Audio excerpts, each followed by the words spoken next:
Hoje, o STF publicou o acordo, né, que tornou o ex-presidente Bolsonaro oficialmente réu, e justamente hoje, olha que coincidência, Tereza, o ex-presidente passou mal em um evento público, né, teve que ser levado às pressas para o hospital, ele estava ali na cidade de Santa Cruz, no interior do Rio Grande do Norte, sentiu fortes dores abdominais, e aí, muito rapidamente, a governadora do estado, Fátima Bezerra, se empenhou em disponibilizar um helicóptero para que ele fosse levado com urgência para a capital do estado, né, Natal, e teve toda a assistência ali, inclusive do SUS, né, o ex-presidente Jair Bolsonaro estava em um evento do PL chamado Projeto Rota 22, em que a ideia é circular pelo interior do Nordeste, com palestras, oficinas, eventos diversos, né, uma espécie de campanha de um candidato inelegível, enfim.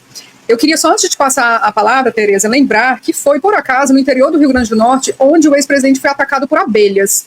Não sei o que tem no interior do Rio Grande do Norte, mas estou achando bem interessante isso. O acórdão foi publicado, que é o resumo ali daquele julgamento que nós assistimos, que resultou no acolhimento da denúncia contra os primeiros 8 golpistas, né? Bolsonaro e mais 7 companheiros de golpismo. Mas o Supremo também, a primeira turma, abriu a ação penal. E a ação penal, podemos já memorizar, é a P2668. Nós vamos falar muito esse número. Isso significa o seguinte, que o Supremo está fatiando, né, o processo, então haverá essa ação penal 2668 envolvendo os 4, ela já vai começar a tramitar, né, o acórdão publicado, a ação penal aberta, então agora vem a chamada instrução do processo, né, aí começa todas aquelas fases que nós sabemos, apresentação de defesa, audição de testemunhas, e tudo vai indo até as alegações finais, quando a defesa apresenta suas últimas alegações e a acusação também. Todos nós sabemos que o Bolsonaro tem desprezo pelo SUS, né? Imenso desprezo. Então, a gente viu aí como assim, o mundo dá muitas voltas, aqui se faz, aqui se paga, aquelas coisas todas. Ele precisou do SUS para ser socorrido. O ministro Alexandre Padilha da Saúde fez uma postagem aí, ironizando, né, o fato de ele ter sido socorrido com uma ambulância do SAMU, o SAMU, que é uma criação do governo Lula II, né, foi quando foi criado o SAMU. Antigamente, as pessoas não olham muito para trás aqui no Brasil. A gente precisa sempre olhar para trás para ver como melhoramos, né? Quando o SAMU não existia, né, assim, alguns hospitais dispunham de alguma ambulância para fazer um transporte de doente, mas não existia um serviço de transporte de doentes para recolhimento ou também para entrega, né, do paciente, quando ele deixa o hospital e tal. O SAMU foi uma das coisas um dos grandes saltos de qualidade que houve no SUS, né, no segundo governo Lula. Então, teve isso, e teve lá, acho que a governadora Fátima fez o que devia mesmo, colocou um avião à disposição, deu toda a atenção que ela podia ao Bolsonaro, que está lá com mais um problema, que dizem que é da facada e tal, mas não tem nenhuma gravidade maior, né? Parece que ele tem uma sequela ali que de vez em quando provoca reações, dores abdominais e tal. Em suma, acho que isso aí a Fátima fez o que tinha que fazer mesmo, né? Imagina, vai dar pretexto para ele falar que ficou no Bolsonaro, que ficou no Rio Grande do Norte, não foi socorrido, não sei o quê, e ainda falar mal do SUS que ele ia fazer isso. Agora ele nem pode fazer, será que ele fez um agradecimento aos SUS, né? Duvido, né?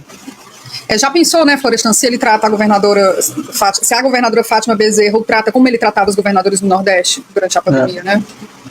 Como ele tratou também a população brasileira durante a pandemia, né, que levou mais de 700 mil vidas, né?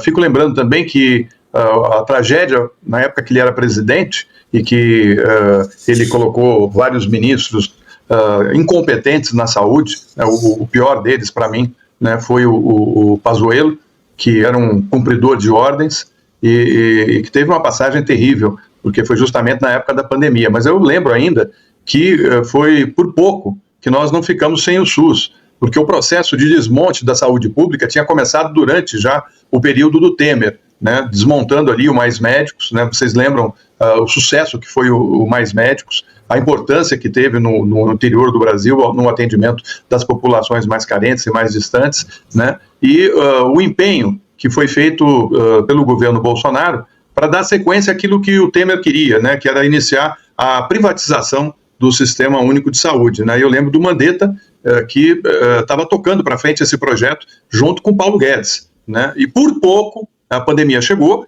por pouco eles não teriam privatizado um pouco, assim, momentos antes da chegada da Covid no Brasil.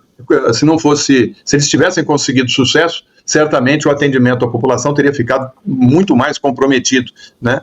O Bolsonaro nunca deu atenção às questões de atendimento à população. Ele se faz de vítima, né? Agora há pouco já postou uma foto dele com os tubinhos, aquela cara dele, né? Eu fico pensando que sujeito, ele usa a doença dele para se vitimizar, né?